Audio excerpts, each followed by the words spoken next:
Assalamualaikum warahmatullahi wabarakatuh. Bagaimana kabarnya anak-anak hebat?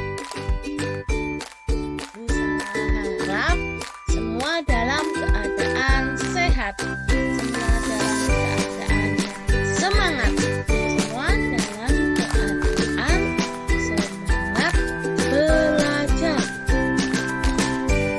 Insyaallah himbau anak-anak tetap mematuhi protokol kesehatan dengan cara menggunakan masker, kemudian menjaga jarak. Setelah itu, anak-anak dapat selalu mencuci tangan atau menggunakan hand sanitizer. Pada pembelajaran kali ini,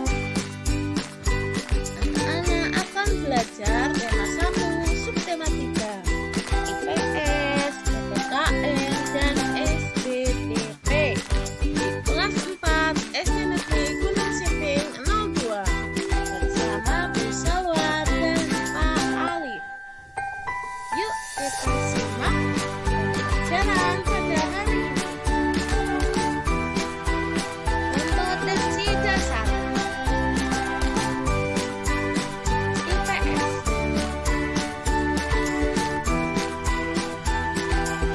Keberagaman makanan tradisional Indonesia.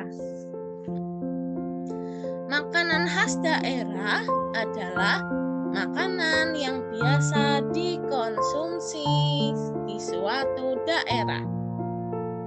Ada karakter makanan. Nah, karakter makanan itu mencerminkan karakteristik masyarakat. Contohnya, daerah pegunungan menghasilkan sayur mayur yang kemudian dimasak dengan makanan yang serba panas pedas karena beriklim dingin. Karakteristik selanjutnya yaitu pesisir. Masyarakat pesisir memiliki banyak rasa masakan karena sering berjumpa dengan orang asing, dan masakan andalan pesisir antara lain berbahan dasar seafood. Faktor yang membuat ciri khas makanan di setiap daerah berbeda. 1. Faktor lingkungan tempat tinggal yang menghasilkan bahan baku atau mentah. 2. Faktor budaya yang merupakan persilangan, misal dari budaya Tionghoa dan budaya Melayu. Selanjutnya, faktor sejarah.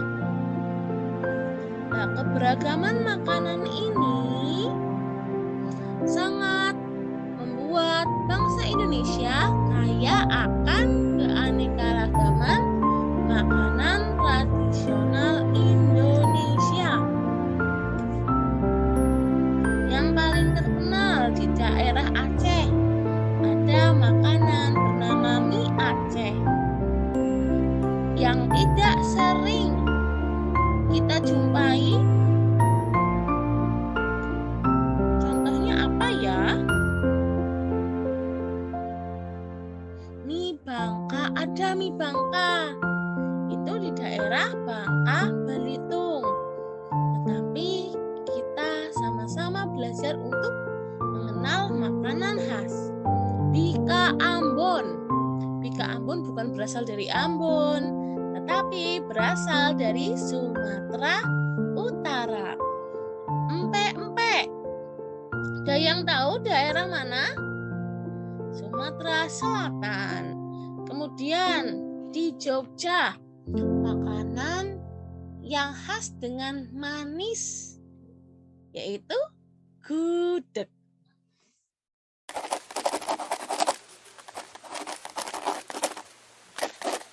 Selanjutnya, penyebab keragaman sosial budaya masyarakat Indonesia. Manfaat keberagaman sosial budaya di Indonesia. 1. Menjadi kekayaan budaya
Kalau di tempat kita di daerah Cilacap, kebanyakan dalam suatu wilayah, dalam suatu lingkup RT saja sudah memiliki perbedaan kebudayaan, suku, agama, dan bahasa.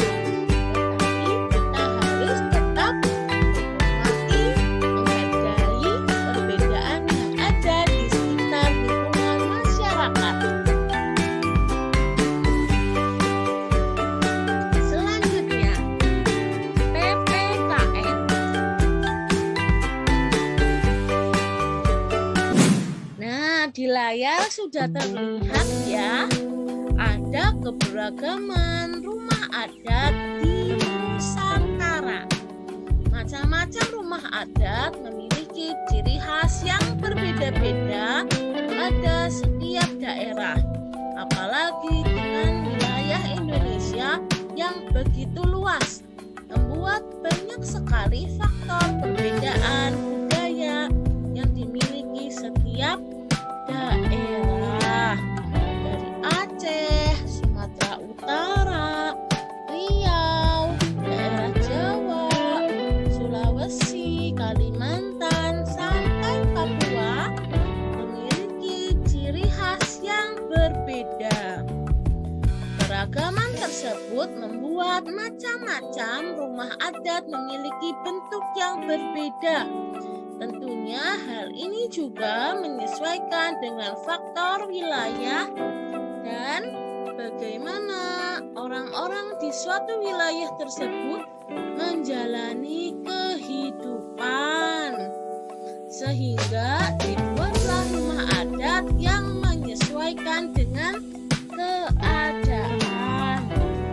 Daerah Sumatera kebanyakan yaitu rumah panggung ya. Terlihat ya nak, ini daerah Sumatera. Setelah itu daerah Kalimantan. Tidak jauh berbeda. Itu rumah panggung. Dengan nama-nama yang berbeda di setiap daerah. Kemudian kita ke Pulau Jawa. Daerah Jawa dan Bali kebanyakan rumah langsung dibangun di atas tanah.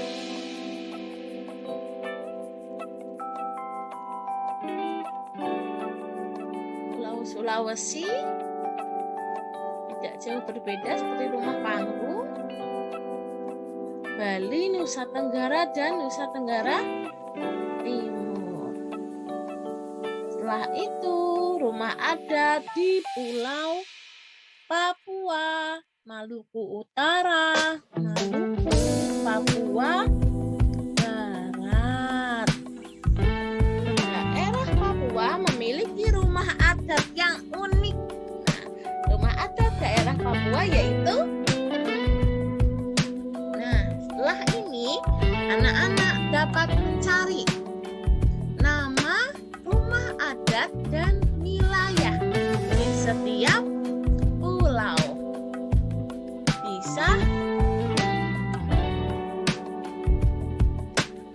menjalin kerjasama dalam bingkai keberagaman. Bentuk-bentuk sikap toleransi atas keragaman budaya di lingkungan tempat tinggal. 1. Menghormati perbedaan agama dan suku bangsa di sekitar tempat tinggal. 2. Tidak melakukan diskriminasi terhadap warga setempat yang berbeda agama atau suku bangsanya. Yang ketiga, tidak mengganggu kegiatan ibadah.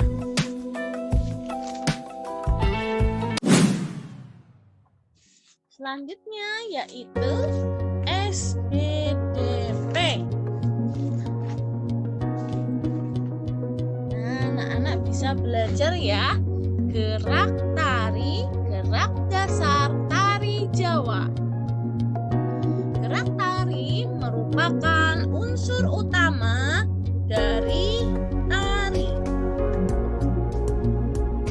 Dalam menari tentunya kita membutuhkan gerakan-gerakan untuk mengekspresikan tentang maksud dan tarian yang akan kita pertunjukkan melalui gerakan.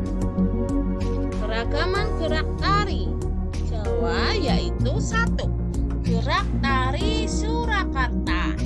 Gerak tari Surakarta bersifat dinamis dan komunikatif. Selanjutnya, gerak tari Yogyakarta bersifat kaku dan berwibawa. Gerak tari selanjutnya yaitu gerak tari Jawa Timur bersifat lincah dan keras. Gerak dasar tari. Ada gerak dasar kepala, gerak dasar tangan, gerak dasar badan, dan gerak dasar kaki.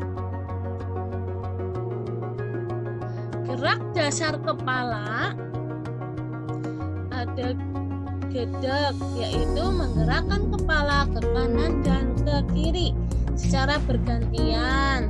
Ada ulo mangap, ada pacak bulu.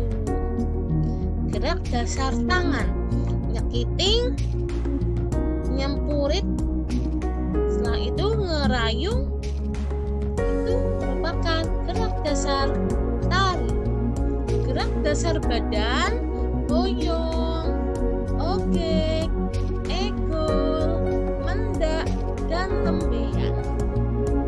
Gerak dasar kaki, serisik, gengser, gejuk, double step. Seperti itu ya nak.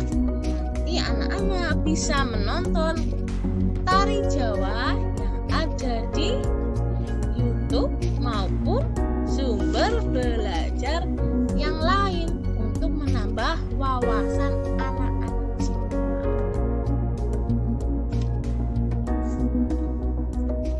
Terima kasih untuk pembelajaran hari ini. Harus semangat, pasti bisa, tidak boleh menyerah. Kita bisa belajar online. Billahi hidayah. Wassalamualaikum warahmatullahi wabarakatuh.